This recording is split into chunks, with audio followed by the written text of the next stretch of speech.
전능하사 천지를 만드신 하나님 아버지를 내가 믿사오며 그 외아들 우리 주 예수 그리스도를 믿사오니 이는 성령으로 잉태하사 동정녀 마리아에게 나시고 본디오 빌라도에게 고난을 받으사 십자가에 못 박혀 죽으시고 장사한 뒤 사흘 만에 죽은 자 가운데서 다시 살아나시며 하늘에 오르사 전능하신 하나님 우편에 앉아 계시다가 저리로서 산자와 죽은 자를 심판하러 오시리라. 성령을 믿사오며 거룩한 공예와 성도가 서로 교통하는 것과 죄를 사하여 주시는 것과 몸이 다시 사는 것과 영원히 사는 것을 믿사옵나이다. 아멘.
기도해 주시겠습니다. 전지 전능하시고 천지를 창조하시고 저희들 생사하복을 주관하시는 아버지 하나님, 오늘도 저 지난 일주일 동안 건강하게 있다가 아버지 하나님 성전에 나와서 주의 예배를 드리게 하여 주신 은혜를 진심으로 감사합니다.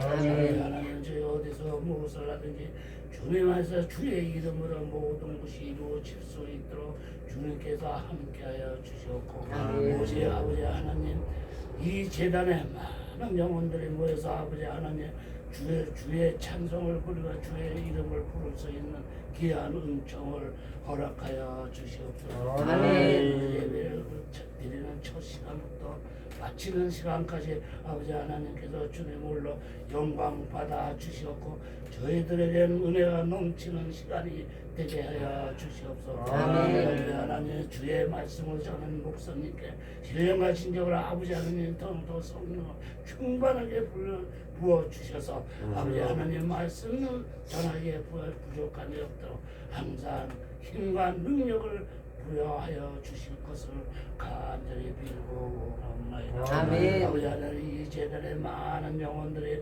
구름대같이 벌대같이 모여들어 아버지 하나님 영혼의 구원을 받는 재단이 되게 하여 주시옵고 아버지 하나님 항상 신령과 진정으로 감사하며 살아가는 심령들이 되게 하여 주시옵소서. 아멘. 아버지 하나님 저희들을 이 재단을 사여 날로 부흥 발전하여서 많은 영혼에 함께 예배드리고 함께 찬송을 드리는 아버지 하나님 은혜가 충만한 재단이 되게 하여 주시옵고 아멘. 아버지 하나님 항상 저희들 어디서 무엇을 하든지 아버지 주의 이름 앞에서 주의 은총 안에서 모든 것이 다 이루어질 수 있도록 주님 함께하여 주시옵소서. 아멘. 아버지 하나님 저희들 연약하여 마귀의 계계를 능히 대적하기 위해 아멘. 하나님의 전신갑주를 입고 아버지 하나님 오직 주님 앞에 성령의 불로 아버지 하나님의 말씀으로 반석에 세운 지까지 든든한 믿음이 되게 하여 주시옵고 아멘. 아버지 하나님 어디서 무엇을 하든지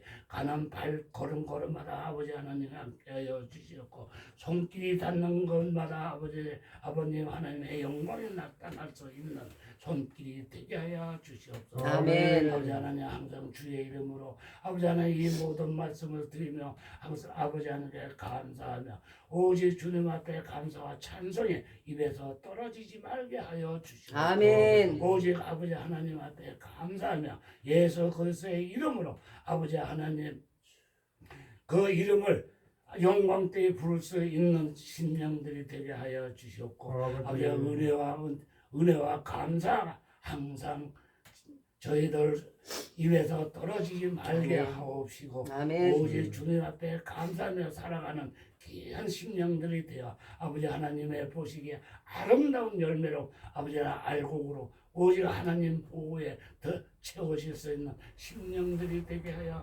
주시옵소서. 아멘. 아버지 하나님 항상 주님의 은혜 속에서 살아가기에 감사하며 오직 주님 앞에 영광을 돌리는 심령들이 되게 하여 주시옵고 아멘. 아버지 하나님 이 모든 말씀 부족하나마 아버지 하나님께 간절히 기도하옵나니 오직 주님께서 영광 홀려 받아주셨고 저희들은 은혜와 감사가 넘치는 심령들이 되게 하여 주시옵소서. 아멘. 하나님 이 모든 말씀 예수님의 이름으로 감사하며 기도드리옵나이다. 아멘.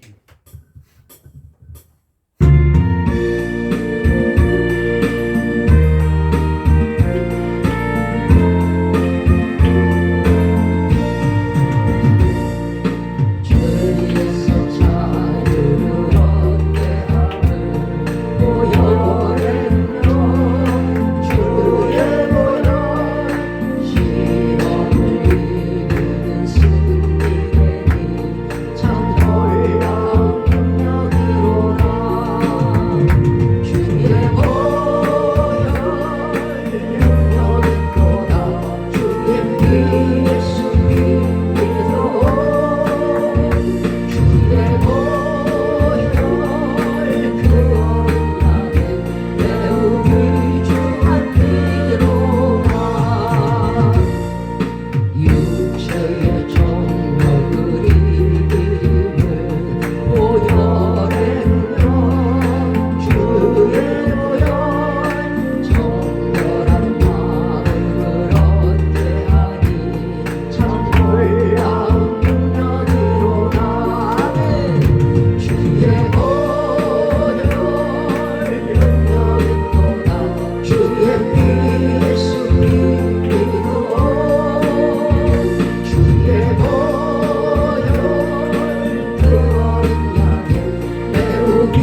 그 어린 양은 매우 귀중한 피로다. 아멘. 자, 오늘 우리들에게 주신 말씀은 사도행전 5장 1절로부터 11절입니다. 사도행전 5장 1절로부터 11절입니다. 제가 가진 성경 신학 성경으로 194면이 되겠습니다. 194면 사도행전 5장 1절로 11절입니다. 사도행전 5장 1절로부터 11절입니다. 사도행전 5장 1절로부터 11절이 되겠습니다. 제가 가진 성경 신약 성경 194면이 되겠습니다. 사도행전 5장 1절로부터 11절입니다. 꽤 길지요? 네, 찾으신 줄 알고 제가 먼저 사도행전 194면 사도행전 5장 1절을 먼저 읽도록 하겠습니다. 아나니아라 하는 사람이 그 아내 삽비라로 더불어 소유를 팔아 그 값에서 얼마를 감춤해 그 아내도 알더라. 얼마만 가져다가 사도들 발 앞에 두니 베드로가 가로되 아나니아야 어찌하여 사단이 네 마음에 가득하여 네가 성령을 속이고 땅값 얼마를 감추었느냐. 땅이 그들에 있을 때에는 내 땅이 아니며 판세도 네 마음대로 할 수가 없더냐. 어찌하여 이를 내 마음에 두었느냐. 사람에게 거짓말하는 것이 아니요 하나님께로다. 아나니아가 이 말을 듣고 엎드려져 혼이 떠나니 이 일을 듣는 사람이 다 크게 두려워하더라. 젊은 사람들이 일어나 시신을 싸서 메고 나가 장사하니라. 3시간쯤 지나 그 아내가 그 생긴 일을 알지 못하고 들어오니 베드로가 이르되 그 땅 한 값이 이것뿐이냐 내가 말하라 하니 이르되 예 이것뿐이라 하더라. 베드로가 가로되 너희가 어찌하여 함께 꾀하여 주의 영을 시험하려 하느냐. 보라 네 남편을 장사하고 오는 사람들의 발이 문 앞에 이르렀으니 또 너를 메어 내가리라 한대. 곧 그가 베드로의 발 앞에 엎드려져 혼이 떠나는지라. 젊은 사람들이 들어와 죽은 것을 보고 메어다가 그의 남편 곁에 장사하니. 같이 읽겠습니다. 온 교회와 이 일을 듣는 사람들이 다 크게 두려워하니라. 아멘. 아마 그 목회자분들도 그렇고 참 말씀드리기 힘든 것이 바로 이 예물과 헌금에 대한 말씀이에요. 오늘 말씀의 주제는 하나님께서 받으시는 헌금과 받지 않으시는 헌금, 하나님께서 받으시는 예물과 받지 않으시는 예물의 차이를 말씀을 전해드리고자 해요. 왜냐하면 이것을 모르면은 오늘 아나니아와 삽비라가 땅을 팔았어요. 이전에는 그 땅이 누구 거예요? 하나님 거죠. 자기 임의대로 할 수가 없었어요. 그런데 이제 팔고 나서도 사람이 할 수 있잖아요. 팔기 전까지는 하나님의 손길이 있다 하더라도 팔고 나서 그것까지도 임의대로 하지 못하고 거기에 성령을 속이고 하나님을 속이는 그런 상황이 벌어졌어요. 이분들이 땅값을 다 감춘 게 아니에요. 얼마를 감춘 것 뿐이에요. 안 드린 게 아니에요. 드렸어요. 드렸는데 놀랍도록 벌이 엄청났던 거예요. 자, 우리도 마찬가지죠. 우리도 하나님께 드린다고는 드려요. 그런데 이것이 아나니아와 삽비라와 같은 그런 물질이나 그런 예물이나 그런 헌금이 되어서는 결코 안 된다는 거예요. 오늘 아나니아와 삽비라는요, 위선의 죄악을 먼저 저질렀어요. 본문 2절에서 아나니아라는 사람이 그의 아내 삽비라로 더불어 소유를 팔아 그 값에서 얼마를 감추었는데, 여기서 감추다라는 뜻은요, 횡령하다는 뜻이에요. 횡령한다. 하나님께서 협력해갖고 횡령을 했어요. 자기가 자기를 위해서 감춘다는 뜻이에요. 거짓과 위선을 저지른 거예요. 그것도 사도들 앞에다가 거짓말한 건 괜찮지만 하나님의 성령을 속이고 하나님을 속인 거예요. 이 당시에는 초대교회로서 신앙 공동체. 그래서 누가 이렇게 무엇에 소득이 있으면 그것을 가져다가 사도들 발 앞에 두고 일단 헌금을 하고 거기에서 이렇게 나눠서 교회의 이름으로 사람들을 구제했어요. 많이 힘든 상황이었던 것 같아요. 그래서 그러기로 서로가 약속을 하고 하나님도 이제 허락을 하셔가지고 그럼 우리가 모든 소득들 이렇게 사도들께 가져와서 교회의 이름으로 우리가 베풀자. 누구 개인의 이름이 아닌 이렇게 다 합의를 한 상황인데, 여기에서 아나니아와 삽비라는 뛰어본 거죠. 횡령을 했어요. 자, 전도서 5장 13절 이하에서 이렇게 말씀하세요. 내가 해 아래서 큰 패단이라는 건 통탄할 만한 아주 악한 일을 패단이라 그래요. 큰 패단을 되는 것을 보았나니 곧 소유주가 재물을 자기에게 해되도록 지키는 것이라. 모든 사람들이 자기 돈, 자기 물질을요, 마치 자기의 성벽처럼 그렇게 여기죠. 근데 제가 오늘 아침에 깨놨어요. 그런데 꿈을 꿨는데 무슨 꿈인지 생각도 안 나요.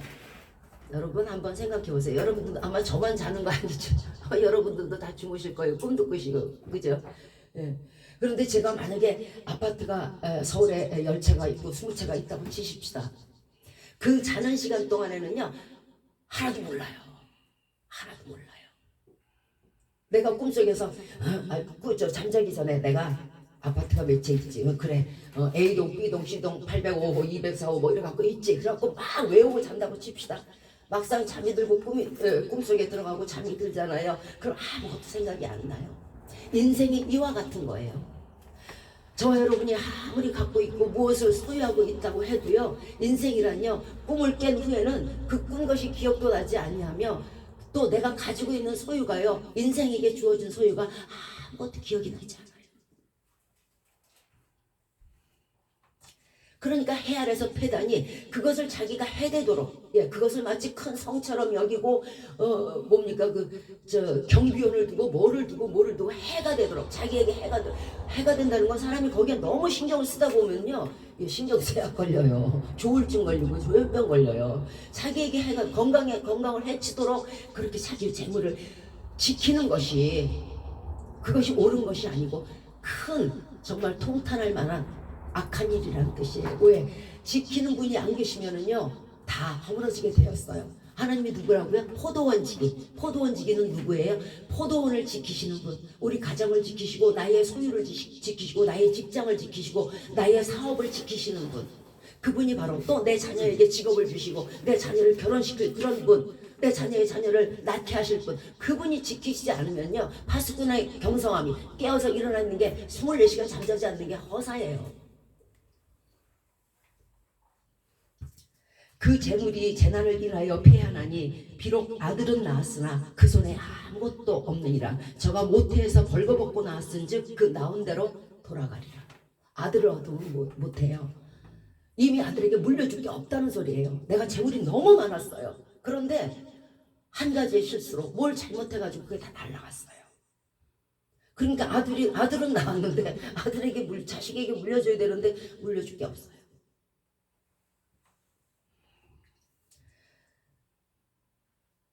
자, 오늘 그 삽비라라는 그 아내도요, 이미 아나니아가 그런 악행을 저지르려고 하고 있다는 것을 알고 있었어요. 그러니까 삽비라의 죄는 뭐냐면요, 도적과 동류가 된 거예요. 남편이 그러면 아내라도 말려야죠. 아내가 그러면 남편이라도 말려야죠. 그런데 똑같이 공모를 했어요. 똑같이 공모의 죄를 저질렀어요. 서로 공모해서 교회와 사도들을 속인 거예요. 어쩌다 죄를 짓는 것과는 많이 달라요. 어쩌다 죄를 짓는 것은요, 우리 사회에서도 세상에서도 과실치사라고 해요. 그런데 공모해서 아주 고범죄 자범죄를 짓는 것은요, 하나님 앞에 큰 용서를 얻지 못해요. 마태복음 10장 26절에서 감추인 것이 드러나지 않을 것이 없고 숨은 것이 알려지지 않을 것이 없느니라. 저와 여러분은요, 제가 더 하겠죠. 어리석어요. 참 어리석어서 손바닥으로 늘 하늘을 가리려고 해요. 아무도 모르겠지, 아무도 몰라, 이렇게 생각하죠. 그러나 감추인 것이 결코 그날에 드러나지 않을 것이 없어요. 우리 마음속에 숨은 죄악까지도 다 드러날 것이에요. 그리고 또한 그와 반대로 우리 선행도 드러날 것이에요. 그래서 오른손이 한 일을 왼손이 모르게 하라는 것이에요. 드러나지 않을 것이 없기 때문에 그래요.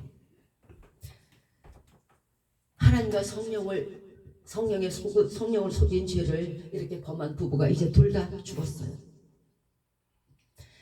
베드로는 말합니다. 네가 하나님과 성령을 속이고 땅값 얼마를 감췄느냐? 이때라도 아직 목숨이 살아있으니까 회개하고 자복하면 돼요. 그죠? 그런데 아니라는 거죠. 또 나중에 삽비라가 몇 시간 후에 돌아왔는데, 너 서너 시간 후에 돌아와서 너 네 남편 죽는 거 봤지? 그러면 그때 바짝 엎드러져 있어야죠. 그러면 본인이라도 살잖아요. 그런데 끝까지 아니라는 거예요. 드러나지 않을 것이 없는데, 감추는 것이 알려지지 않을 것이 없음에도 불구하고 거짓말하는 거예요. 그날에 저와 여러분들의 마음속에 내가 이것만은 내가 살인을 했든 내가 강도를 했든 내가 예전에 뭐 잘못했는데 이것만은 내가 하나님께 아뢰지 말아야지 하고 일을 빡빡하는 그런 죄가 있을 거예요. 그런데 그날에 딱 하나님 앞에 쓰잖아요. 사람이 놀래면은 막 오물도 지린다 그러죠. 그럴 정도로요. 하나님 얼굴 똑바로 보지도 못해요. 그 무서운 빛에, 그 놀라운 빛에, 그 광채에 감히 거짓말을 못해요. 직구하게 돼 있어요. 그래서 하나님께서 자신 있게 말씀하시는 거예요. 감추인 것이 드러나지 않을 것이 없다는 거예요.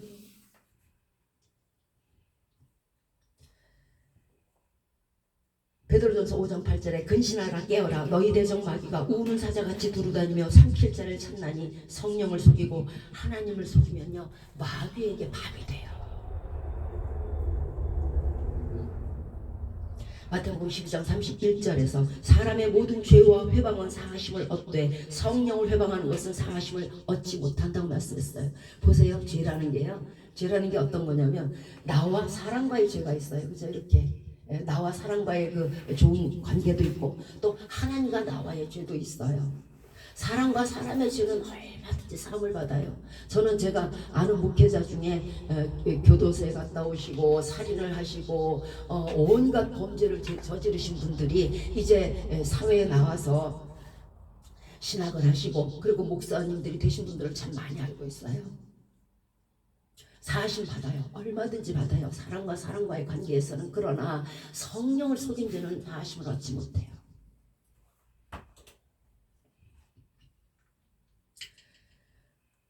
사람과 사람과의 사이의 죄는 하나님이 판단하시려니와 네가 하나님께 죄를 지으면 누가 판단할 거야? 그러니까 사하심을 얻지 못하는 거예요. 자, 물질로 범죄한 가장 그 안타까운 부부예요. 제가 하나님 말씀을 강조해서 전해드리고 싶은 부분은 바로 이것이에요. 물질로 범죄한 부부. 아나니아라는 이름의 뜻이요. 하나님은 여호와는 은혜로우시다는 뜻이에요. 삽비라는요 아름답다 하는 뜻이에요. 그런데 이름값을 못한 거예요. 우리 모두에게 이름이 있죠. 좋은 뜻으로 하나님의 뜻으로 이렇게 해석을 하다 보면 참 좋아요. 그런데 잘못 이렇게 아나니아와 삽비라처럼 이름만 좋아서 허울이 좋으면 안 되겠죠. 본문 5장 4절에서 땅이 그대로 있을 때는 내 땅이 아니며 판후에도 내 마음대로 할 수가 없더냐 어찌하여 이 일을 내 마음에 두었느냐. 이 일이라는 건요 네가 하나님과 성령을 속이고 사도들을 속이려고 한 그 악한 마음을 내 마음에 왜 두었냐는 거예요. 그러니까 사단이 우는 사자같이 다니다가 어머 얘가 이런 죄를 지으려고 하고 있네. 그러니까 그 속에 들어간 거예요. 그러니까 그 일을 사람이 누구나 마음은 품을 수 있어요. 아유 저걸 죽여버리고 싶어 뭐 이럴 수는 있어요. 그런데 그것을 실행에 옮기기까지 사단이 역사한다는 거예요. 마음을 우리가 품기만 하면 우리가 선한 마음을 품잖아요. 하나님 떡을 달라는 사람에게 돌을 안 준다 그랬죠. 하나님 저 기도 잘하게 해주시고요. 저 말씀 좀 잘 읽게 해주시고요. 말씀을 읽을 때 잠 안 오게 해주시고요. 저도 찬양 잘하게 해주세요. 그러죠? 그러면 성령이 와요. 그런데 이거 얼마를 감춰야지. 그때 딱 귀신이 역사하는 거예요. 우는 사자같이 다니다가 이거다 바로 발견했다. 나와 코드가 같은 자. 그게 딱 들어오는 거예요. 그 다음에 역사한다는 건요 일을 한다는 뜻이에요. 성령께서 역사하신다 그러죠. 성령께서 선한 일을 주장하시고 일을 하신다는 뜻이에요. 역사라는 건 우리 역사 뭐 집 짓는데도 역사라는 말 쓰잖아요. 귀신이 역사를 하게 되면 어떻게 되느냐. 내가 저 사람을 죽이고 싶은 마음은 있어. 근데 그걸 맨날 생각해. 죽이고 싶다 그러면 귀신이 들어와요.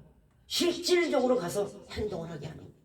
도둑질을 하게 하고 강도질을 하게 하고 간음을 하게 하고 속이게 하고.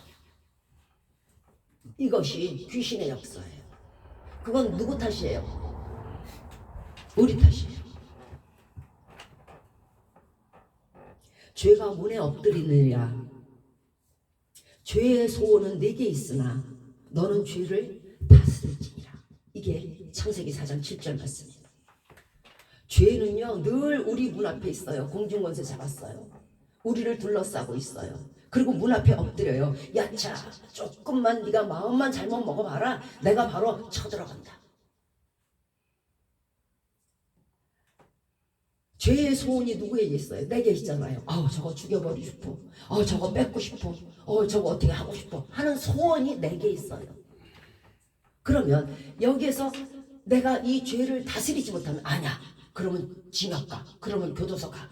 그러면 우리 엄마 아버지가 슬퍼하셔. 그러면 내 자식에게 면이 안 서. 내가 내 이웃에게 치욕을 당해. 이런 이성이 있잖아요. 다스리는 거예요. 그러면 죄가 비록 죄의 마귀가 문 앞에 있더라도 오지를 못해요. 소원은 있었지만. 그런데 그냥 들어와라. 그리고 계속적으로 죽이고 싶은 마음, 강도질하고 싶은 마음, 빼앗고 싶은 마음, 악행을 저지르고 싶은 죄를 가지고 있다면은요, 귀신들은 오는 사자같이 어느 틈엔가 스며들게 되어 있어요. 우리는요, 우리 앞에 있는 죄를 다스릴 줄 알아야 돼요. 누구나 돈은 아까워요. 그런데 이거 하나님이 드리라고 했어. 그걸로 끝내야 돼요. 더 이상 아무것도 토를 달지 마세요. 로마서 8장 7절에 육신의 생각은 하나님과 원수가 되나니 이는 하나님의 법에 굴복치 아니할 뿐 아니라 할 수도 없음이라. 또 8장 8절에 육신의 생각은 사망이요 영의 생각은 생명과 평안이니라. 여기서 영이라는 건 성령의 생각을 뜻해요. 성령의 9가지 열매 아시죠? 정말 좋고 아름답고 착하고 온유하고 오래 참고 이런 것들만 생각하게 되면 당신들의 마음이 편해진다는 뜻이에요. 그런데 육신의 일을 생각하는 거예요. 아까워. 저것도 뺏고 싶고 저것도 내 거, 네 것도 내 거, 내 것도 내 거. 이렇게 육의 생각을 가지게 되다 보면요. 이게 뭐냐? 사망으로 이어진다는 뜻이에요. 오늘 사망으로 이어졌잖아요. 자, 그러면 내가 지금 육신의 생각을 하고 있는지 영의 생각을 하고 있는지를 어떻게 할까요? 진단하는 방법이 있어요. 뭐냐면요. 내 마음이 지금 잔잔한. 그렇다고 내가 무슨 부자여서가 아니에요. 내가 무슨 뭐를 재산을 많이 갖고 있고 내가 빚가 번쩍하는 차가 있고 내가 먹을 것이 태산처럼 쌓여 있어서 평안이 아니고요. 그 가운데서 더더더 하니까 평안이 없다 그랬죠. 아무것도 없어요. 내일 어떻게 먹고 살지도 힘들어요. 내달에 세금 내야 되는데 이거 어떡하지? 내 모든 걱정과 염려가 근심과 두려움이 있어요. 그러함에도 불구하고 희한하게 평안해요. 그게 뭐냐면 하나님께서 평안을 주신다는 것은요, 응답을 주신다는 거예요. 너의 모든 것들을 다 평안케 하리라. 그러니까 염려하지 말아라 내 딸아, 염려하지 말아라 내 아들아. 육신의 생각은 사망이고 영의 생각은 평안을 주시는 거예요. 그래서 영이라는 건 뭐예요? 성령이잖아요. 성령이라는 건 뭐예요? 하나님께서 축복을 주시는 게 성령이에요. 그러니까 성령이 들어오니까 내가 아무 염려 근심이 없어져요. 없어도 기쁘고요, 있어도 기쁘고요.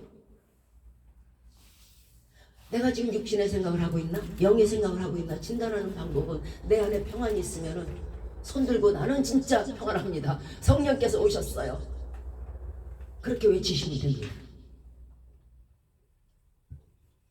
요한복음 12장 4절부터 6절까지 해서 옥합을 깨뜨려서 예수님께 향유를 부은 여인이 있습니다. 이 여인은 영의 생각을 했어요. 그런데 가룟 유다가 이 당시에 가룟 유다가 돈 회계를 맡았었어요. 그런데 이 가룟 유다가 요한복음에 보니까 돈을 훔쳤다 그래요. 연복교에서. 그러니까 이것을 그 돈이 300데나리온 정도 간대요. 그 향유, 옥합에 담은 향유가. 그러니까 그게 아까운 거예요. 야, 저거를 연복교에 넣었으면 저걸 내가 훔쳤을 텐데. 하니까 이 여인에게 포장을 해서 뭐라고 그러냐면, 그거를 딱 깨뜨려서 예수님의 발에 장사하시기 전에 미리 부으니까 뭐라고 그러냐면, 그거를 왜 그렇게 깨뜨려서 예수님 발에 갖다 붓느냐. 그거를 향유를 팔아서 300데나리온을 팔아서 가난한 이웃들을 줘야지. 이렇게 포장을 한 거예요. 아까운 거죠. 아까운 거. 예수님께 드리는 게 아까운 거야. 예수님의 발을 씻는 게 아까운 거야. 지 배가 지금 우선이에요.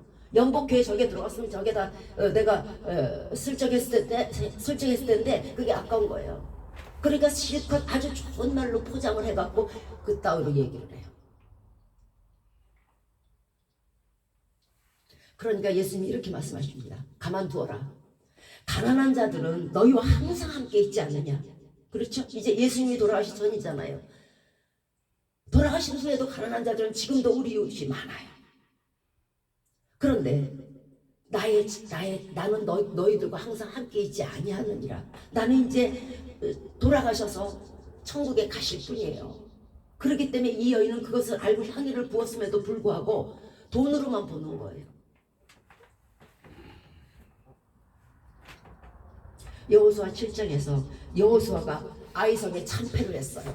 그 전에 여리고성 무너뜨릴 때는 7바퀴 돌고 이제 무너뜨릴 때는 승승장구해서 막 은금 패물이 막 소와 양 우양들이 엄청 많고요. 사람들이 엄청 많았어요. 그거를 다 걷어왔어요. 그런데 하나님께서 그 당시에 뭐라고 여호수아에게 말씀했냐면 하나도 건드리지 말고 여호와께 다 드리라고 했어요. 그런데 여기 아간이라는 사람이 보니까 너무 탐나는 거야. 와, 그 외투, 계달의 아름다운 외투, 막 은덩이, 금덩이 너무 아까운 거예요. 그래서 얼마를 자기 그때는 다 게르라 그러죠. 저도 배웠는데 게르라는 장막 밑에다가 그 땅을 파고 가운데다가 숨겼어요. 그리고 나서 여호수아는 알지 못해요. 군사들도 알지 못해요. 그러고 나서 이제 그 다음에 아이성을 침공하러 가요. 여리고성을 무너뜨리고 아이성을 침공하러 갔는데 완전히 참패한 거예요. 여호수아가 생각하기에는 이게 이럴 일이 없는 거예요. 도대체 이렇게 참패를 할 수가 없는 거예요. 이게 뭔가 하나님께 가리웠다. 사람이 촉각이 기가 막힌 거야. 그래서 영적인 눈으로 보니까 이게 하나님 앞에 뭔가 가려운 게 있어요. 그래서 가요. 하나님 앞에. 하나님 어찌 이렇게 하실 수가 있습니까? 왜 이렇게 참패를 하게 하십니까? 우리가 무엇을 잘못했습니까? 하나님이 쭉 나타내 주시는 거예요. 집합마다 다 불러요. 다 불러서 선택했더니 아간이 딱 걸리네. 아간에게 물어요. 여호수아가 네가 도대체 무슨 일을 어떻게 했기에 얼마나 많은 이스라엘 군사가 죽었는지 몰라요. 아이성에서. 그러니까 아간이 바른 대로 직고를 해요. 내가 이렇게 해서 폐물들과 외투와 은덩이 금덩이를 내 장막 가운데다가 땅 파고 숨겼다. 가보니까 확인을 해야 되잖아요. 이스라엘 백성 다 나오라서 갔어요. 갔더니 거기 진짜 있는 기가 막힐 일이죠. 이것 때문에 진 거예요. 하나님의 말씀을 순종하지 않았기 때문에 아주 온 사람들이 다 죽어가고 난리가 난 거예요.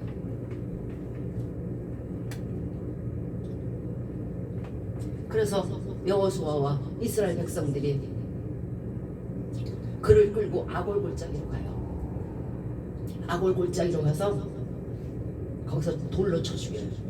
그런데 그 사람만 죽었는지 아세요? 아간 혼자 죽었으면 좋았겠죠. 그의 소, 양, 말 다요. 그의 아들, 딸들 다요. 그의 아내 다요.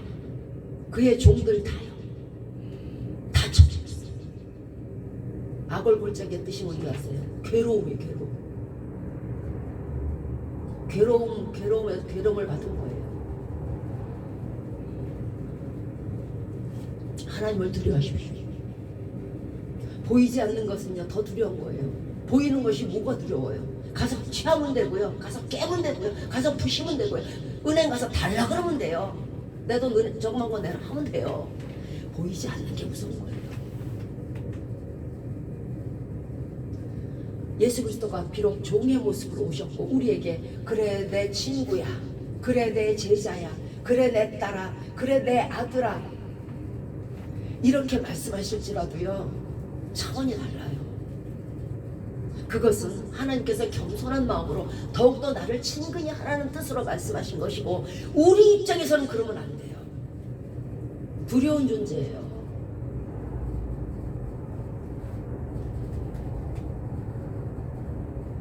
오만해서 그 앞에서 자기를 높이고 하나님이 안 보시겠지, 하나님이 없다, 나랑 친하니까 천만의 말씀. 그 앞에서 발뒤꿈치를 들면은요, 그 앞에서 패역하면요 바로 당해요.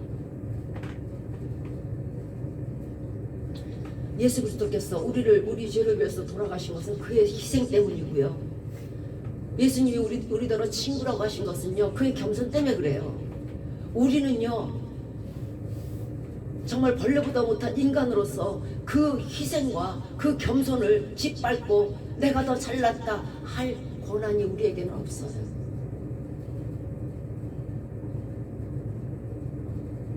자, 성금과 헌금의 차이가 있어요. 성금이라는 것은요, 어려운 일들 또는 나라가 우리 예전에 했죠. 그 금모기 운동, 예, 이런 거 또는 어려운 나라가 있을 때 그것이 성금이에요. 그런데 헌금은 아니에요. 자, 성금은 사람과 사람의 사이에서 베푸는 거예요. 그런데 헌금은요, 하나님께 드리는 거란 말이에요. 사람에게 주는 것과 하나님께 드리는 것의 차이가 뭐예요? 하늘과 땅이죠.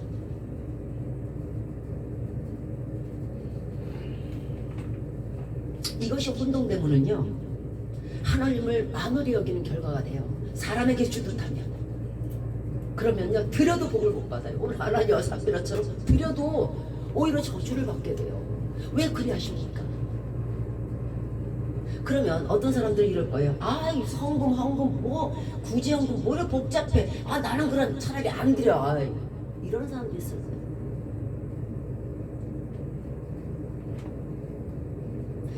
이런 사람은요, 하나님이 입히시고 먹이시고 태어나게 해주시고 돌봐주시고 자녀들을 주시고 가정을 주신 그 은혜를 모르는 사람이에요. 사무엘상 25장 1절로부터 42절에서 이 당시에 사무엘 선지자가 죽었어요.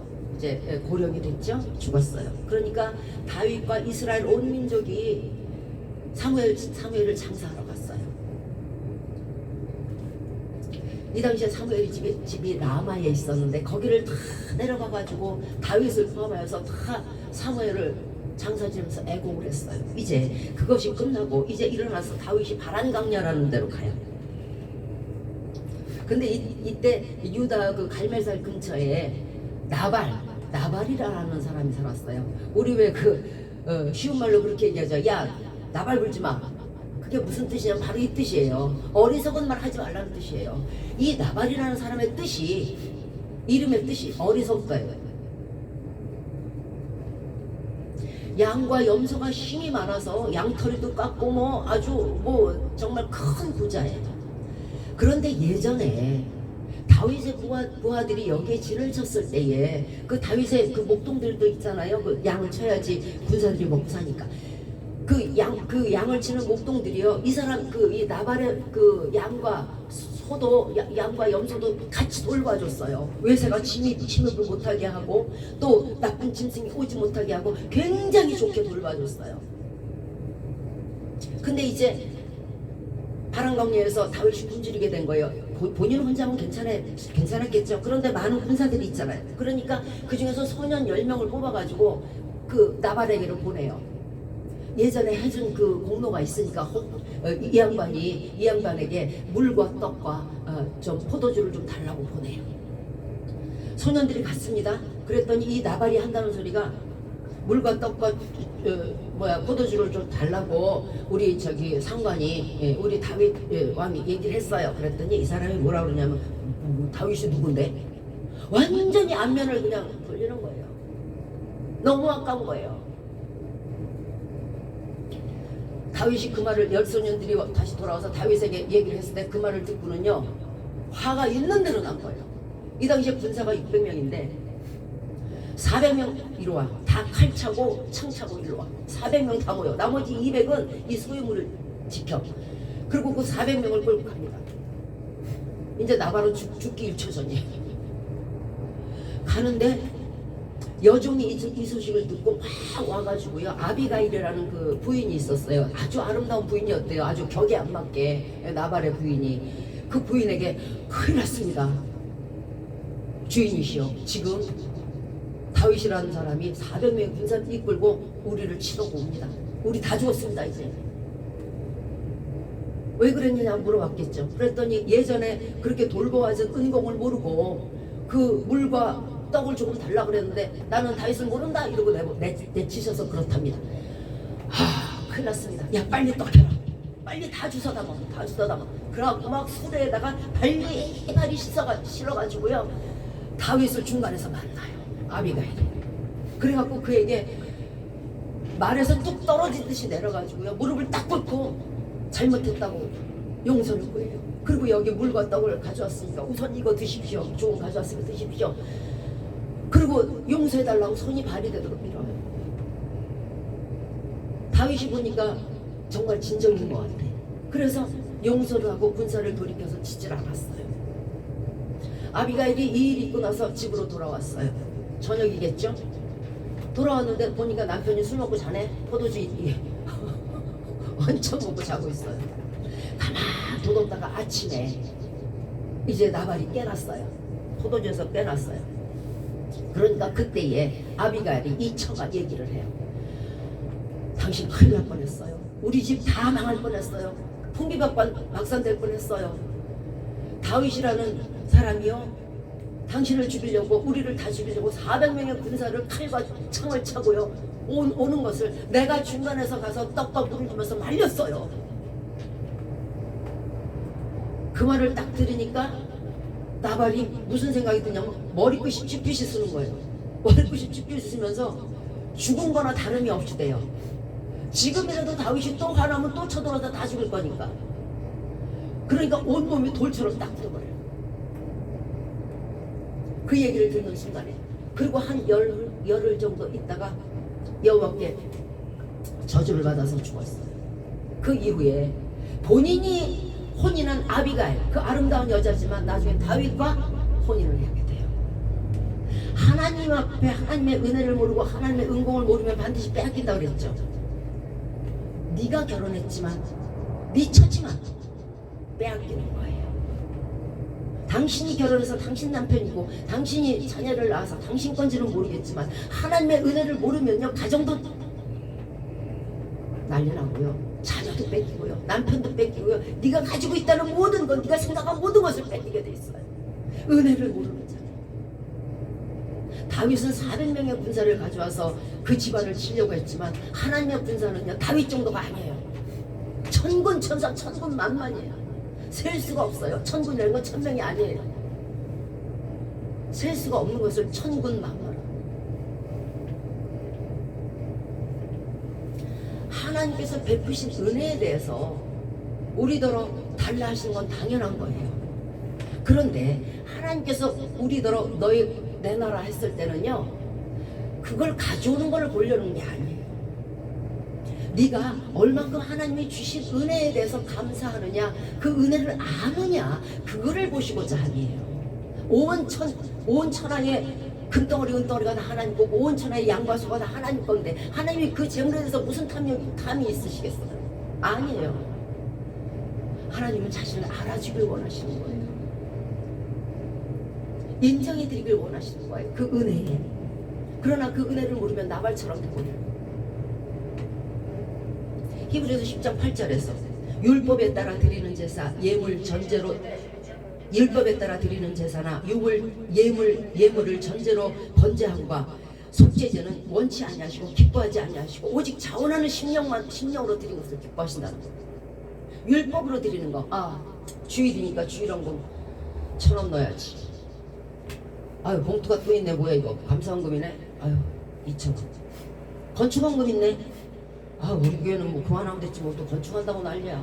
3000원. 율법에 따라 드리는 제사는 하나님께서 원하지 않아요. 단 1원을 드려도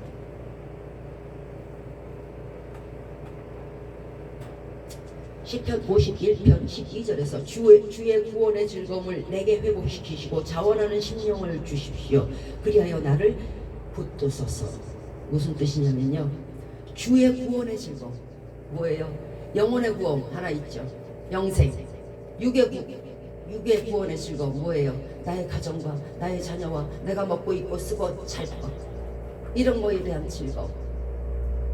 이것이 구원의 즐거움이에요. 영육의 구원의 즐거움이란 말이에요. 여기서는요 그것을 내게 회복시켜 달라는 거예요. 잊어버렸어 이 사람이. 잊어버렸어. 그러니까 감사가 안 올라가고 영혼 구원이 됐는지 뭐 저 사람도 밥 먹이는데 나도 먹이겠지 뭐 저 사람은 뭐야 저거 랍스터 먹네. 나는 이게 웬 김치찌개. 벌써 이 사상이 아픈 단계에 들어간 거예요. 그러니까 놀랬어요. 내가 이러다가 이 구원의 영육의 구원의 즐거움을 모르면은 이거 큰일인데. 그러니까 하나만 더 혼나는데, 그러면 드리는 것도 아까워지고, 그러면 다 징계받는데. 이러니까 그 심령을 회복시켜 달라는 거예요. 김치찌개만으로 감사하는 심령, 된장찌개만으로 감사하는, 아니 된장만으로 감사하는 심령. 예전에 고추장만 발라 먹어도 맛있어요. 고추장 하나만으로도 감사하는 심령을 회복시켜 달라는 거예요. 이게 중요해요. 그리고 자원하는 심령을 달라는 거예요. 그리하여서 나의 심령을 회복시켜서 자원하는 심령, 내가 기꺼이 드리고 기쁨으로 드리고 즐거움으로 드리고, 양이 아니고 즐거움으로 드리고 율법적인 게 아니고, 그런 심령을, 자원하는 심령을 내게 회복시켜 주시고, 그로 말미암아 나로 즐거움을, 나를 붙들어 달라는 거예요. 왜냐하면 요렇게 가다 넘어지니까. 영육의 구원에 감사가 없으면 넘어져요. 아이고 뭐 저 사람 더 잘 사는데. 배은 망덕이라 그래요. 그러면 나발처럼 되는 거예요. 영과 육의 구원의 기쁨과 즐거움이 없으면요, 자원해서 드릴 수 없어요. 그러나 영과 육의 구원의 즐거움과 기쁨과 감사가 넘치면은요, 감사로 제사 드려요. 내가 지금 자원하는 심령이 없다? 은혜를 모르는 거예요. 내가 지금 자원해서 드리고 싶은 생각이 추워도 없다? 영과 육을 살려주시고 여태까지 살게 해주시고 우동도 주시고 짜장면도 주신 그 은혜를 모르는 사람이에요. 은혜를 모르면 뭐라고요? 금수만도 못하다 하지. 시편 기자는 그것을 알기에 내게 자원하는 심령을 주세요. 그래서 나를 회복시켜 주세요. 내가 이대로는 안 됩니다. 이 자원하는 심령이 없으면 안 됩니다. 그 다음에 뭘로 드릴까요? 율법적으로 드리겠죠. 율법적으로 드리다가 이제 뭐가 와요? 율법적으로 드리다 보면 마귀가 와요. 야 아깝지 하다 보면 그 다음에 안 드려요. 안 드리다 보면 나발이죠. 안 드리다 보면 삽비라 되는 거예요.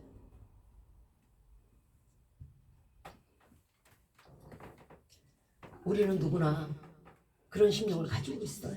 그렇지만은 그럴 때마다 죄가 문에 엎드리겠지만 내가 그 죄를 다스리고 하나님 내게 자원하는 심령을 주세요 하고 기도하시기 바래요. 히브리서 11장 6절에 믿음이란 하나님을 기쁘시게 하는 것에 대한 정의가 나와요. 하나님께 나아가는 자는 반드시 그가 계신 것과 그가 자기를 찾는 자들에게 상 주시는 이심을 믿어야 할지니라. 자기를 찾는 자는 뭐 어떻게 한다고요? 상 주신다. 너 그때 왜 안 왔어? 너 그때 왜 그랬어? 너 그때 왜 사진했어? 너 그때 왜 강도했어? 안 하신다는 거예요. 깨끗이 사해 주시고 안개의 도마람 같이 없애 주시고 네 죄가 주홍같이 붉을지라도 양털처럼 있게 하신다는 거예요. 그리고 뭘 줘요? 상 주신다는 거예요. 하나님께 나오는 자. 이게 믿음이에요. 그런데 하나님께 나오는데 내가 예전에 11도 드리고 내가 예전에 감사드렸는데 안 주실 거야. 이게 믿음이 없는 거예요. 믿음이 있는 자는요, 하나님께서 상 주시고 복 주실 거야. 내가 예전에 참 어려운 데서 드렸었지. 이걸 믿는 사람이 믿음이 있는 사람이에요. 그러면 반대로 한번 따져볼까요? 마귀에게 나오는 자는 어떻게 될까요? 마귀에게. 처음에는요, 예전에 을화라는 그런 소설이 있었어요. 그리고 영화로도 제작이 됐어요. 제가 좋아하는 그 여배우가 있었는데 그 아주 아름다운 배우가 주연을 맡았어요. 이 어머니가 무당이에요. 무당이어서 온날 이상한 일만 하는 거예요. 뭐 여기 가서 소금을 뿌리고 남의 집 가가지고 무슨 장독을 후다닥 깨고 여기 귀신이 붙을 때는 뭐 난리가 나. 그 동네 점이란 점은 혼자서 다 치고 앉아있어요. 그런데 아들과 딸이 있었어요. 아들이 예수를 믿기 시작했어요. 그러니까 허구날 싸우는 거야. 어머니 이러지 마세요. 이러시면 안 돼요. 이러지 마세요. 근데 남자는 강하잖아요. 그러니까 어머니가 이기지는 못하고 자기 하는 대로 내버려 달라고 나는 이 무당이 좋다고 나는 내 신이 최고라고 막 악을 쓰고 들고 싸워요. 그런데 그 딸이 있단 말이에요. 딸이 뭐냐면 약간 병에 걸렸어요. 그러니까 이 어머니가 을화라는 여자 너 그거 신병이다. 너 군 신내림을 받아야 되고 너 그래야 병 고쳐준다. 그러니까 너 내 대를 이어서 무당이 되라. 그러니까 그 아들은 난리가 났죠. 어떻게 내 동생을 그렇게 할 수가 있냐. 신내림을 받느니 마느냐고 싸웁니다. 그 가정은 그 아들 하나를 빼놓고는 풍비박산이 났어요. 귀신에게 나오는 자는요, 그가 있어요. 귀신이 있어요. 있는데요, 그에게 가는 자는요, 처음에는요 사탕 말림이라고 그러죠. 사탕을 줘요. 나중에 그 사탕으로 인해서 이빨이 썩어요. 처음에는 신병이니 뭐니 해갖고 머리가 뭐 아무 이유가 없는데 머리가 아파요. 아무 이유가 없는데 온몸이 아파요. 가서 무당에게 굿하고 난리 납니다. 부적을 쓰고 처음엔 고쳐요. 그런데 그 나중은요 자손 만만대로 치셔버려요. 이건 무서운 사실이에요. 너 혼자 당하라는 얘기예요. 그 아들의 말이에요. 당신은 혼자 끝내십시오.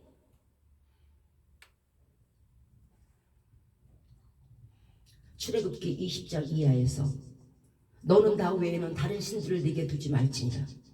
그것들에게 절하지 말며 그것들을 섬기지 말라. 나를 미워하는 자의 죄를 갚되 아비로부터 아들에게로 3, 4대까지 이르게 하거니와 나를 사랑하고 내 계명을 지키는 자에게는 1000대까지 은혜를 베푸니라. 저와 여러분은 지금 자손들이 안 보이죠? 여러분 아들의 자손 보이세요? 네, 거기까지 보일지 모르겠네. 그리고 그 아들의 아들은요, 아들의 아들의 아들은요, 아들의 아들의 아들은요, 아들의 아들의 아들은 보이세요? 안 보이시죠? 안 보이는 게 더 무섭다니까. 안 보인다고 없는 게 아니잖아요. 내 아들이 결혼할 거고요, 그 손자가 아들 딸 낳을 거고요, 그 손자의 손자가 또 아들 딸 낳을 거고요, 손자의 손자의 손자가 아들 딸. 저와 여러분이 그렇잖아요. 우리 뭐 증조 고조 할아버지가 보면은 내 자손자 그렇잖아요. 그 자자 선선이 치욕을 받는단 말이에요. 저주를 받는단 말이에요. 나로 인해서. 왜 그리 하십니까? 혼자 어떻게 되는 건 관계없어요. 그러나 왜 자자 선선이 나로 인해서 치욕거리가 되고 욕되게 하고 복을 못 받게 하십니까? 그러나 반대로 뒤집으면 나 하나만 잘하면 자손 1000대로 복을 주신다잖아요. 자손 1000대로.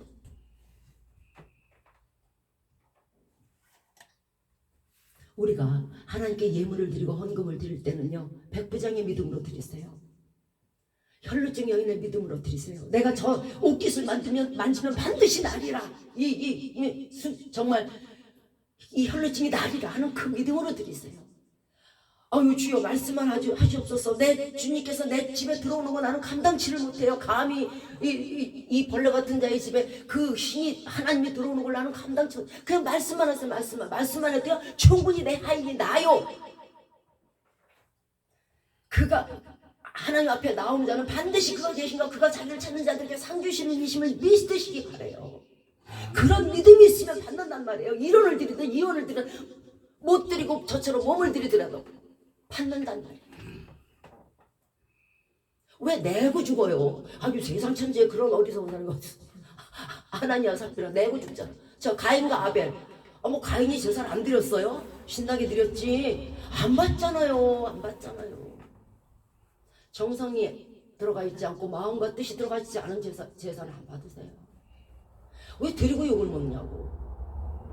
예전에요 어느 신문에 보니까 좀 오래된 일입니다만 한 직원이 이제 회사를 퇴사하게 됐어요. 회사를 퇴사하는데 퇴직금을 줘야 되잖아요. 근데 이 아주 악덕 그 사장이 아주 차일피 몇 년을 끌어요. 그게 신문에 났어요. 몇 년을 끄는데 이 직원이 이제 화가 났잖아요. 그러면 이제 찾아갔겠죠. 매번 먹을 게 없으니까 찾아갔겠죠. 매번 찾아가서 얘기를 해요. 돈 달라고. 월급과 함께 달라고. 근데 이 악덕업주가 아까운 거야. 왜? 이 일은 이미 다 시켰고, 그죠? 이제 생돈을 주는 것 같은 거예요. 그러니까 자꾸 미루다가 이제 말다툼도 났겠죠. 뭐 사람이 아무리 참아도 10번 이상 참겠어요. 그러니까 이 사장이 악심을 품었어요. 그래갖고 은행에 가요. 은행에 가가지고 1원짜리로 퇴직금하고 월급 마지막 걸 다 자루자루 간 거예요. 그 다음날 직원이 왔겠죠. 앞에다 탁 던져요. 이게 월급입니까? 퇴직금입니까? 이 속에 있는 그 악이 그대로 있는 그 물건이 돈입니까? 저는 돈으로 생각하지 않아요. 아마 그 직원분도 그거 돈으로 생각하지 않았을 거예요. 지옥으로 생각했을 거예요. 나를 왜 이렇게 대하십니까? 하나님께 드리는 것도 마찬가지예요. 정말 진정으로 감사하는 마음, 은혜가 넘치는 마음, 감사가 넘치는 마음으로 드리지 아니하는 물질은요, 1원짜리 동전으로 바꾼 퇴직금과 같아요. 오직 기가 막히면 사람들이 이구동성으로 욕을 했었고 그 당시에 흉문에까지 맡겼습니까? 여러분, 직원들에게 월급을 줄 때 그리하지 마세요. 그가 내 집을 지켰고 그가 내 사업장을 지켰고 오히려 그는 서서 받을지라도 그는 앉아서 받을지라도 당신은 서서 드리세요. 그러면 그 마음이요, 참 고맙습니다. 한 달 동안 이렇게 일해 주셔서 너무 감사해요. 이런 마음으로 드리면 그 직원은 10배, 20배 더 일해요. 그런데 너 아니고도 얼마든지 직원이 있어야. 넌 나한테 고마워해야 돼. 이런 식으로 드리면요, 그 하나하나 하는 공정들에 정성이 들어가지 않아요. 그럼 그 제품들이 뭐가 돼요? 사람들 눈에 나게 돼 있어요. 어이 하자 있네. 그럼 그 기업 망해요. 당신이 겸손하게 직원들을 섬기면요, 당신의 회사가 부흥되게 돼 있는 거예요.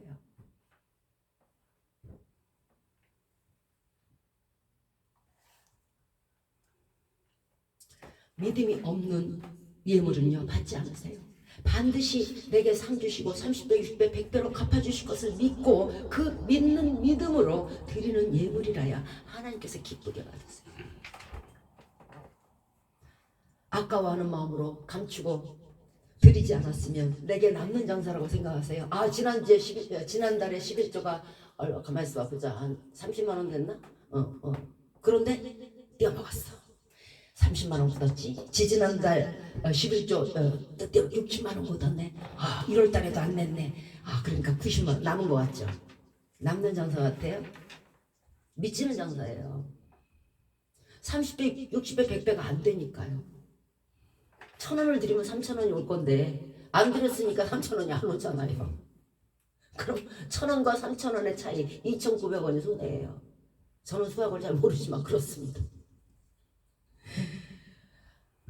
하나님이요, 그런 심령을 주셨을 때, 허용하셨을 때는요, 받지 않으시려고 하는 거예요. 그럴 때는요, 찾고 두드리라고 그랬잖아요. 천국은 침노하는 자의 것이라고 그랬잖아요. 마구잡이로 드리세요. 마구잡이로. 싫다 해도 드리세요. 내가 찾지 아니한 자에게 부름이 됐다 그랬잖아요.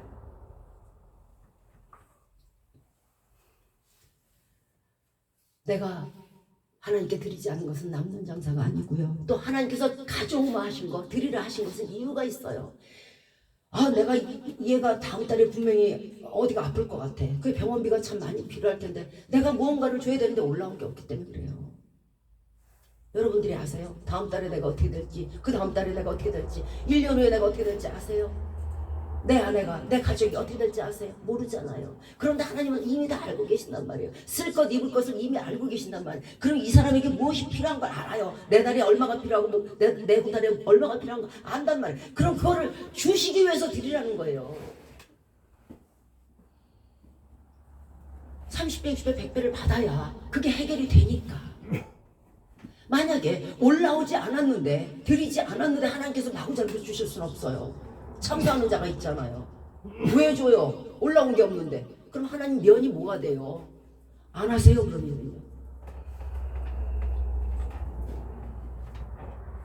온 하늘, 온 천하 만물이 다 하나님의 것이에요. 여러분에게 30배, 60배, 100배 복을 주시고자 드리라 하신 거예요. 이 동전, 지폐, 쇠하는 재물도 그날에 천국 창소에서 창고에서 소중하게 보호하고 계시다가 그날에 그것을 의의 상으로 주시듯이 또 영의 상급도 주시듯이 성문을 들어가게 하시려고, 성주가 되게 하시려고, 진주문을 들어가게 하시려고 내라는 거예요. 그러려고 바치라는 거고 그러라고 드리라는 거예요. 누구를 위해서? 나를 위해서. 공부해서 남 줘요. 마가복음 12장 이하에서 연복교 앞에 앉으신 예수님이 계세요. 이제 사람들이 연보하는 시간이에요. 연복교 앞에 하나님 주님께서 딱 앉으셨어요. 그런데 많은 사람들이 부자들이 와서 돈을 연복교에다 넣었어요. 근데 한 과부가, 정말 가난한 과부가 엽전 두 입을 넣는 거예요. 그랬더니 예수님이 제자들에게 말씀하십니다. 지금 저 과부는 저 많이 낸 그 어떤 부자보다도 가장 많이 낸 것이다. 다른 사람들은 풍족한 가운데 쓰고 남은 것을 넣었지만은 저 과부는 자기 생활비 전부를 넣었다. 여기서 한번 생각해 봅시다. 왜 예수님이 연복회 앞에 앉아 있었을까? 거기 사실 연보라는 게 목회자 입장에서는요, 이게 참 힘든 상황이에요. 그런데 예수님이 연복회 앞에 앉아 있었어? 왜 그랬을까? 예수님께 여쭤봤어요.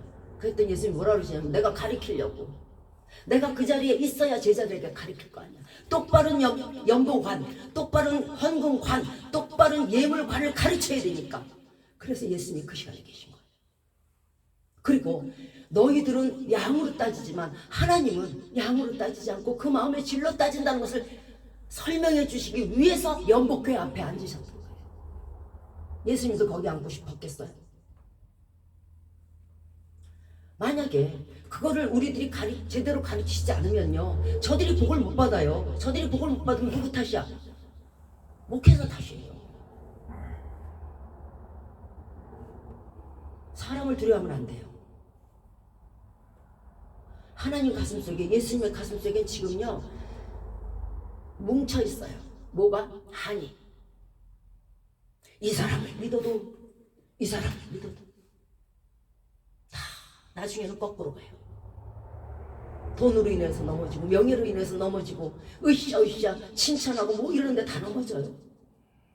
그러나 하나님은 지금, 예수님은 하시고 싶은 말씀이 가슴에 터지는 거예요. 저와 여러분들을 믿으시는 거예요. 바른 말 하시기를. 너희가 비록 불이익을 당해도 사람을 두려워하지 마라. 내가 있지 않느냐. 모든 사람이 다 떠나고 광야에 너 홀로 남아도 두려워하지 말아라. 내가 그날에 내게 면류관을 주리라. 하나님은 지금 저와 여러분을 믿고 계세요. 하나님은 저와 여러분들이 바른 길 가기 원하시고요, 바른 십자가 붙드시기 원하시고요, 바른 신앙관을 갖기 원하시고요, 바른 헌금관을 가지시기 원해요. 많은 사람들이 이것으로 인해서 넘어지잖아요. 교회도, 목회자도, 성도들도 이걸로 인해서 넘어지잖아요. 많은 불신자들도 이것으로 인해서 안 오잖아요. 이게 뭔데요? 너희에게 복 주시려고 드리라는 건데 왜 그걸 거꾸로 복을 가져간다고 생각하냔 말이에요. 하나님이 뭐가 부족해서 당신들의 그 알량한 재물을 가지시겠어?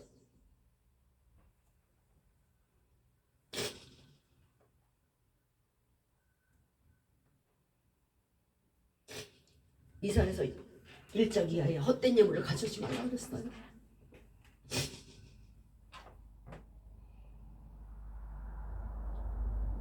악을 행하면서 하나님께 드리지 마세요. 헛된 예물을 가져온다는 건 그게 그 자체가 그냥 헛된 예물이 아니고요. 그 속에 악행이 있는 거예요. 악한 마음이 있는 거예요. 악감하는 마음, 귀신과 연합하는 마음, 동조하며 모함하는 마음, 그게 있는 거예요.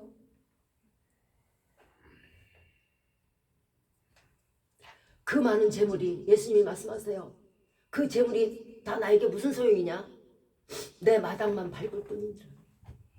많은 무리의 성도가 무슨 소용이냐? 내 마음만 밟을 뿐이라. 신령과 진정으로 드려지지 않는 예배는 그 성도가 10,000명이 있어도 그 중에 한두 명만 신령과 진정으로 드린 자의 예배를 받아요. 아무리 10,000,000,000원을 가져오셔도 하나님은요, 정말 감사로 진정으로 드리는 예물을 받을 뿐이에요. 그것이 내가 10,000원을 드려도 저 어린아이의 이론보다 못한 거예요.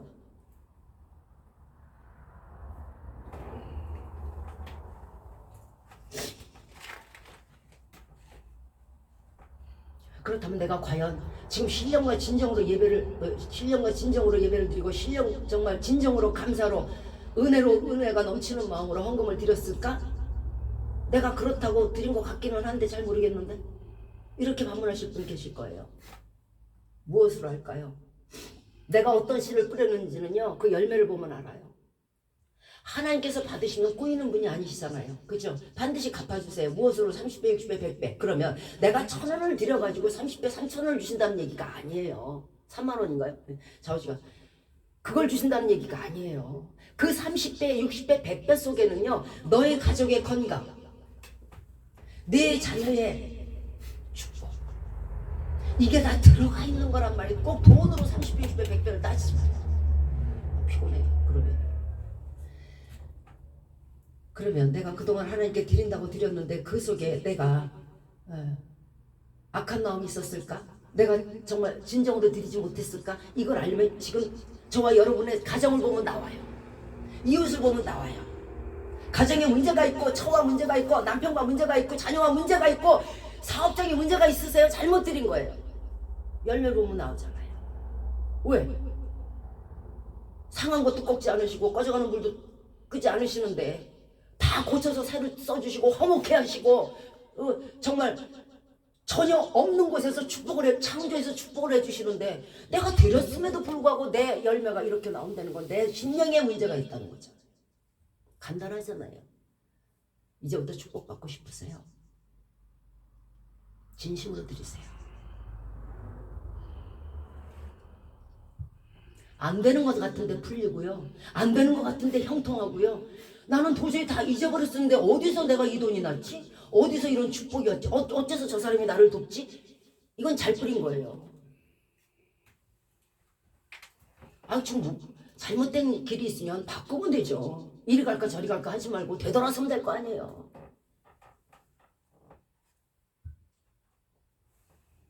하나님께 드리는 것은요, 양의 적고 많음이 문제가 아니고요, 크기에 크고 작음이 문제가 아니에요. 정성을 모아서 진정으로 하나님께 드릴 때 그것이 하나님의 보좌를 움직이는 거예요. 자, 예전에 어떤 가수가 이런 노래를 불렀어요. 젖은 손이 애처로워 살며시 잡아본 순간, 거칠어진 손마디가 너무나도 안타까웠다는 거예요. 저와 여러분은 그 아내나 남편이 돈을 많이 갖다 주고 뭐 새 집을 사주고 막 이러면 좋아할 것 같죠? 지금 이 사람이 한 게 뭐예요? 젖은 손이 애처로워 살며시 잡아보고 그 노고를 칭찬해주고 그 거칠어진 손마디에 내 가슴이 아프고 찔렸을 때에 그 전해지는 아내의 마음은요, 세상에 내가 결혼 잘했네, 만인이 필요가 없네, 이 소리 나와요. 이 사람 돈 들었어요? 아니, 진심으로 젖은 손이 애처로워서 한번 잡아주거든요. 예전에 제가 하나님께 쫓겨나가지고 저 그 경상북도 산골짜기에 들어왔을 때 거기에 한 노모가 있었어요. 자식은 없었고. 그런데 집이 다 쓰러져가는, 화장실도 없는 그런 움막이에요. 그런데 이 여인이 남편과 둘이 살았는데 그 남편하고 둘이서 아마 폐지를 주셨었나 봐요. 그리고 그것도 제대로 시골이니까 폐지가 많이 안 나와요. 서울이나 그렇지, 그죠? 없어요. 대도시나 나오지. 시골 구석에 무슨 박스가 있겠어요. 어쩌다 하나. 그러니까 이제 거의 굶어 죽을 거를 겨우 이제 그 동네 사람들이, 식당 하시는 분들이 이런 십시일반으로 도와서 두부를 먹고 살게 했어요. 이제 나이가 많겠죠. 그런데 이 정말 용돈 1,000원, 100원, 200원 거의 구걸하다시피 얻은 거를 모은 돈이 100만 원이에요. 남편분이. 그걸로 뭐를 했느냐. 자기가 먹고 입고 쓰고 잔 게 아니에요. 아내에게 집을 다 줬어요. 그런데 그 100만 원짜리 집 상상 한번 해보실래요? 화장실도 없어요. 마당에다 구덩이를 팠어요. 다 쓰러져 가요. 기어장은 다 떨어지고요. 비는 줄줄이 새고요. 겨우 안방 그 방 저 이불 하나 깔 정도. 그러니까 이 양반 이불은 매일 동네 사람들이 갖다 줘야 돼. 맨날 더러워서 쓸 수가 없고 비에 젖어서 쓸 수가 없어요. 동네 사람들이 다 옷도 맨날 갖다 줘야 돼. 이런 상황에 그 다 쓰러져가는 집을 갖고 있어요. 얼마 후에 그 집을 사주고 이 남편은 돌아가셨어요. 제가 거기를 이사를 갔는데 이 여인이 첫 마디가 저한테 뭐라 그러냐면요, 저기 저 꼭대기 저기 있는 집이 자기 집이래. 아유, 그러세요. 저거요, 우리 남편이 100만 원 주고 사주신 거예요. 그런데 그러세요. 아이고, 참 좋으시겠어요. 좋은 남편을 두셨네. 거칠애로 그냥 칭찬을 했죠. 이 양반이 만날 때마다 그 얘기를 해요. 만날 때마다. 근데 저한테만 그러는 게 아니고 동네 사람이든 외지 사람이든 만나는 사람마다 저기 저 위에 저기 저거 우리 남편이 돌아가시기 전에 나우에서 100만 원 주고 사주고 간 거라.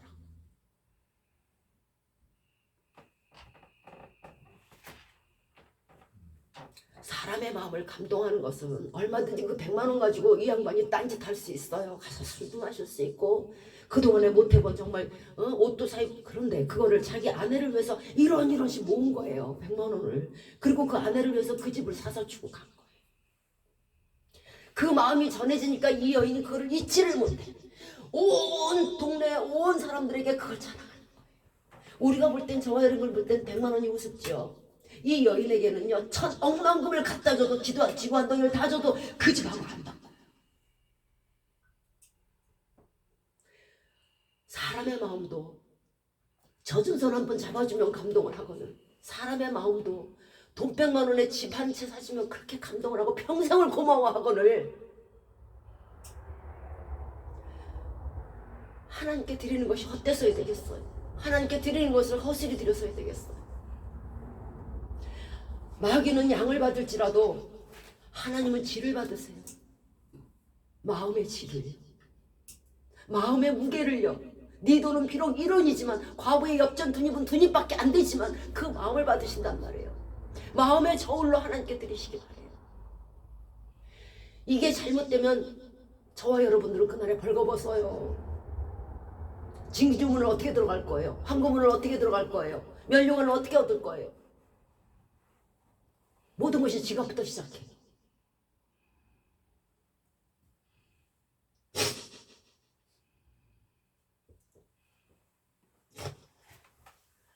또 많은 사람들이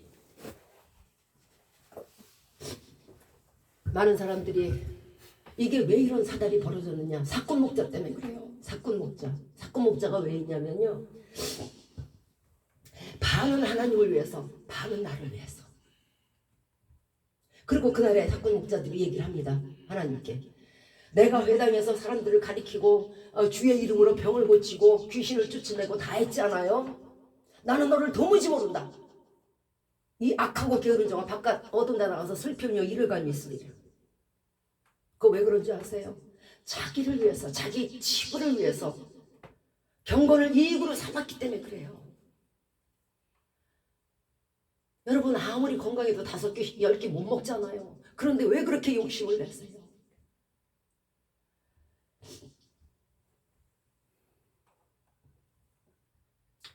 도둑질하지 말라고 가르치는 네가 도둑질하느냐?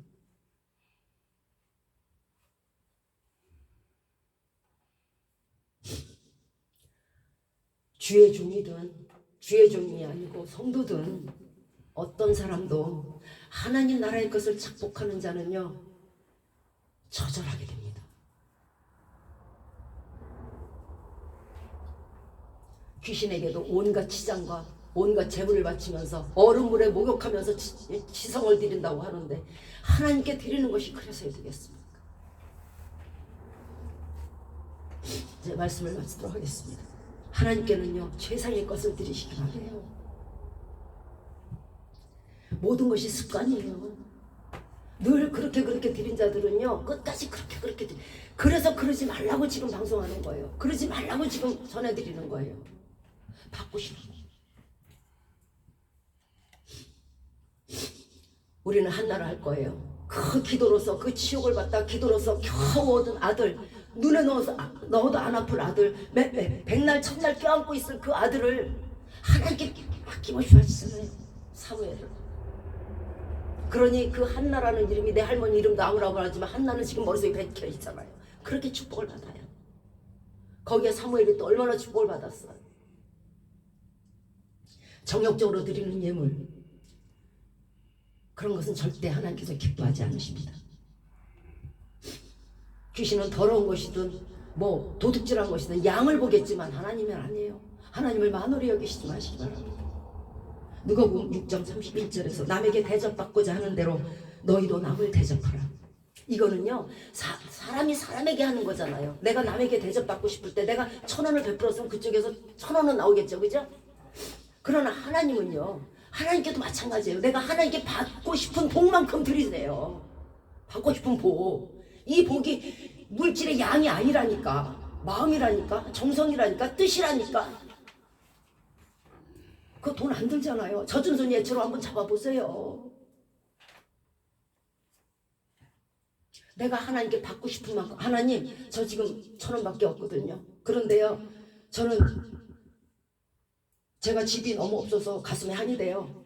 꼭 큰 아파트 하나 주세요. 드리세요. 1,000원 드리세요. 그 심령이 진실이고 그 심령이 진짜고 그 자녀들이 많고 이런 걸 그 형편을 보시면 내 모든 형편을 잘 아시는 주님, 다 아시는 주님께서 주세요. 아, 가만히 있어봐. 1억짜리 아파트를 받아야 되니까 가만히 있어봐. 내가 1,000만 원만 내면 돼. 하지 말라고. 하지 말라고. 있는 대로 드리세요.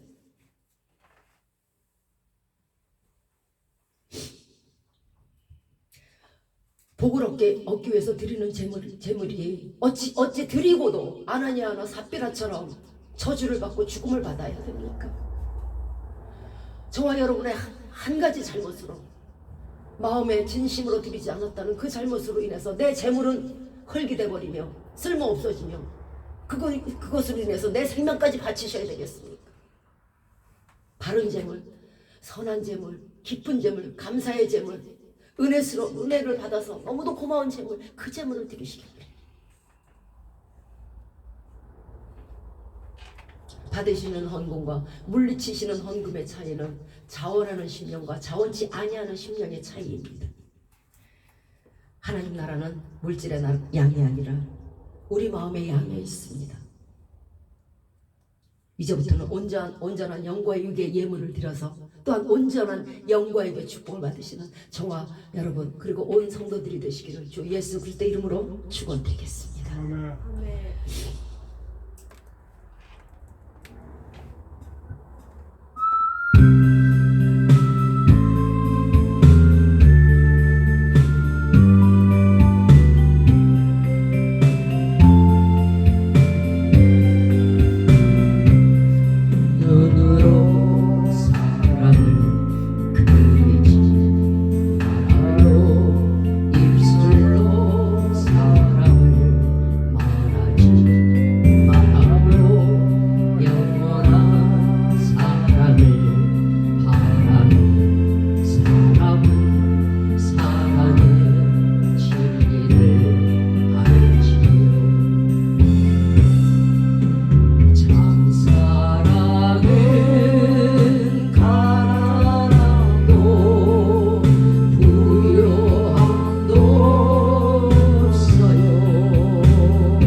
이제로부터 우리 주 예수 그리스도의 은혜와 하나님의 사랑하심과 성령의 교통하심과 역사하시며 도우시는 은혜가 이제 내 심령에 아름다운 것, 좋은 것, 진실된 것을 드려 주님 앞에 영과 육의 복을 받고자 마음에 결심하고 다짐하는 우리 모든 위에 이제부터 영원토록 함께하시기를 예수 그리스도의 이름으로 축원드리옵나이다. 아멘. 하늘에 계신 우리 아버지여, 이름이 거룩히 여김을 받으시오며 나라의 마옵시며 뜻이 하늘에서 이룬 것 같이 땅에서도 이루어지이다. 오늘날 우리에게 일용할 양식을 주옵시고 우리가 우리에게 죄 지은 자를 사하여 준 것 같이 우리의 죄를 사하여 주옵시고 우리를 시험에 들게 하지 마옵시고 다만 악에서 구하옵소서. 대개 나라와 권세와 영광이 아버지께 영원히 있사옵나이다. 아멘.